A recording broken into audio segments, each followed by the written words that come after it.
नमस्कार दोस्तों, जिया डिफेंस में आपका स्वागत है। दोस्तों, दुश्मन की न्यूक्लियर सबमरीन के खिलाफ रूस का बड़ा एक्शन, तैनात कर रहा है खतरनाक विमान। दोस्तों, कभी भारतीय नौसेना भी इस विमान का इस्तेमाल करती थी। दुश्मन देशों की न्यूक्लियर सबमरीन को खोजने के लिए रशिया ने अपने सबसे शानदार विमान को तैनात करने का फैसला किया है। यह विमान रूस के आर्कटिक रीजन से जुड़े उत्तरी रूट के आसपास की निगरानी करेगा ताकि वह दुश्मन देशों की न्यूक्लियर सबमरीन की खोज सके, फिर उन्हें अपनी समुद्री सीमा से दूर भगा सके। दोस्तों, रूस ने प्लान बनाया है कि वह अपने उत्तरी तट के ऊपर लंबी दूरी का एंटी सबमरीन एयरक्राफ्ट तैनात करने जा रहा है ताकि दुश्मन की संभावित हमलावर न्यूक्लियर सबमरीन को खोज सके। इस एयरक्राफ्ट का नाम टुपोलेव Tu-142 एयरक्राफ्ट है। रूस इसे लेकर अपने उत्तरी इलाके के समंदर के आसपास एक मिलिट्री ड्रिल करने जा रहा है जिसमें यह विमान शामिल हो रहा है। यह एयरक्राफ्ट रूस के आर्कटिक रीजन के आसपास सर्विलांस करेगा। यह विमान अपनी लंबी दूरी की उड़ान क्षमता के लिए जाना जाता है। इसकी अधिकतम उड़ान रेंज 5000 किलोमीटर से कई अधिक है। दोस्तों, इस तरह की रेंज रखने वाले विमान के लिए समंदर में दुश्मन की सबमरीन का पता लगाना बहुत मुश्किल नहीं होता है। यह आसमान में उड़ान भरते हुए समुद्र की गहराई में मौजूद हमलावर सबमरीन खोज लेता है ताकि रूस अपनी समुद्री सीमाओं की सुरक्षा कर सके, उन सबमरीन को उनके इलाके से दूर भगा सके। यह विमान सिर्फ न्यूक्लियर सबमरीन ही नहीं खोजता बल्कि समंदर में मौजूद किसी भी तरह की वस्तु को खोजकर यह बता सकता है कि वह किस तरह का जहाज है, ड्रोन या अंडर वाटर व्हीकल या जंगी जहाज या कुछ और है। सिर्फ निगरानी ही नहीं बल्कि यह विमान आर्कटिक क्षेत्र में किसी भी तरह की इमरजेंसी सिचुएशन में मददगार साबित हो सकता है। दोस्तों, इस विमान को रूस के वोलोगदा और कोला प्रायद्वीप में तैनात किया जाएगा ताकि दो विमान लगातार उत्तरी रूट के सर्विलेंस का काम सही से कर सके। रूस के रक्षा मंत्रालय ने कहा है कि यह विमान सिर्फ इसलिए उड़ाया जा रहा है ताकि दुश्मन देश किसी भी तरह गलत दावा नहीं कर सके, न ही किसी तरह की गलत हरकत करने की कोशिश कर सके। दोस्तों, इस विमान को टुपोलेव कंपनी बनाती है। इसकी पहली उड़ान 18 जुलाई 1968 में हुई थी। अब इसका निर्माण नहीं होता। रूसी नौसेना इसका इस्तेमाल करती है। पहले भारतीय नौसेना और सोवियत नौसेना करती थी। 1968 से 1994 तक कुल मिलाकर 100 Tu-142 विमान बनाए गए थे। दोस्तों, इस विमान में 11 से 13 क्रू मेंबर होते हैं। ये 174.2 फीट लंबे इस विमान का विंग स्पेन 164.1 फीट है। 39.9 फीट ऊंचे विमान का अधिकतम टेक ऑफ वजन 1.85 लाख किलोग्राम है। यह अधिकतम 925 किलोमीटर आवर की गति से उड़ान भर सकता है। आमतौर पर यह 711 किलोमीटर आवर की स्पीड से उड़ान भरता है। वैसे इसकी कॉम्पैक्ट रेंज 6500 किलोमीटर है। अधिकतम 39000 फीट की ऊंचाई तक उड़ान भर सकता है। और दोस्तों, यह सर्विलेंस, निगरानी, टोही साथ साथ हमला करने में भी सक्षम है। दोस्तों, टुपोलेव 142 मैरीटाइम सर्विलेंस एयरक्राफ्ट को भारतीय नौसेना ने तो रिटायर्ड कर दिया है, लेकिन रशियन नौसेना अभी तक इस एयरक्राफ्ट का इस्तेमाल कर रही है। दोस्तों, 29 साल की सेवा के बाद Tu-140M लंबी दूरी का समुद्री गश्ती विमान भारतीय नौसेना से सेवानिवृत्त हो गया है। नाटो द्वारा भालू और भारतीय नौसेना द्वारा अल्बाट्रॉस के रूप में जाना जाता है। अपने लंबे पंखों के कारण सोवियत युग के विमान ने भारत को आवश्यक निगरानी और एंटी सबमरीन वारफेयर क्षमताएं प्रदान की। इसे न केवल हिंद महासागर क्षेत्र में बल्कि दुनिया भर में अपनी दाग जमाने वाली ताकत बनाना, यह कहानी मशीन के इस जानवर की है। मतलब दोस्तों, यह सबसे खतरनाक विमान है। द्वितीय विश्व युद्ध के दौरान सोवियत संघ अमेरिका के बराबर एक बम वर्षक चाहता था।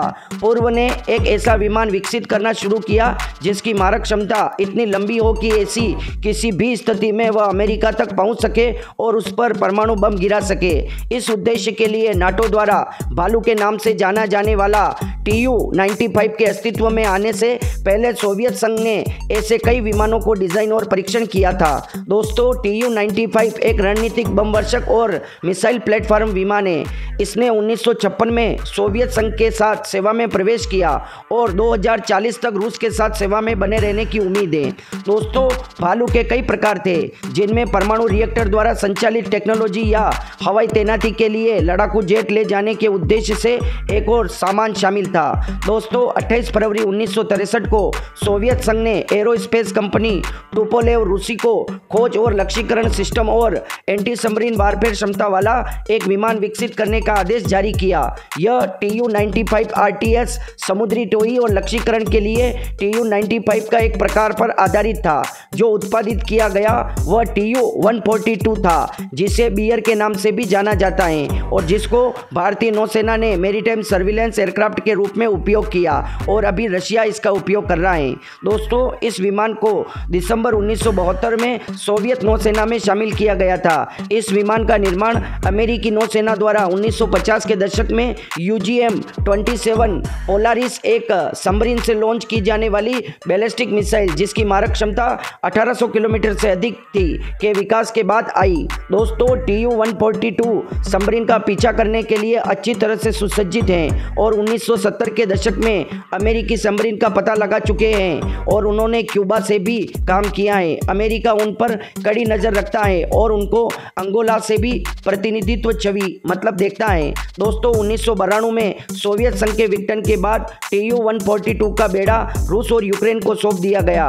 माना जाता है कि रूसी नौसेना आज 45 Tu-142 संचालित कर रही है। एक को सीरिया में देखा गया था। माना जाता है कि वह सीरिया विद्रोही के ठिकानों पर जासूसी कर रहा था या अमेरिकी बेड़े की गतिविधियों पर नजर रख रहा था। पूर्वी नौसेना कमान के तहत आइनस राजा अली पर आधारित आइनस 312 समुद्री टोई स्क्वाड्रन को 18 नवंबर 1976 को इंडियन एयरफोर्स के नंबर 6 स्क्वाड्रन से प्राप्त 5 लॉकहीड L-1049 की सुपर कॉन्स्टेलेशन विमानों के साथ आइनस हंसा गोवा में कमीशन किया गया था। 1983 में सुपर कॉन्स्टेलेशन के डी इंडक्शन के बाद Tu-142M लंबी दूरी के समुद्री गश्ती विमान को 1988 में तात्कालिक USSR में डाबोलिन गोवा में भारतीय नौसेना में शामिल किया गया था। दोस्तों 30 मार्च 1988 को पहले 3 Tu-140M अल्बाट्रास ग्वाडेस्कोए एयरबेस से उड़ान भरने के बाद आइनस हंसा गोवा पहुंचे।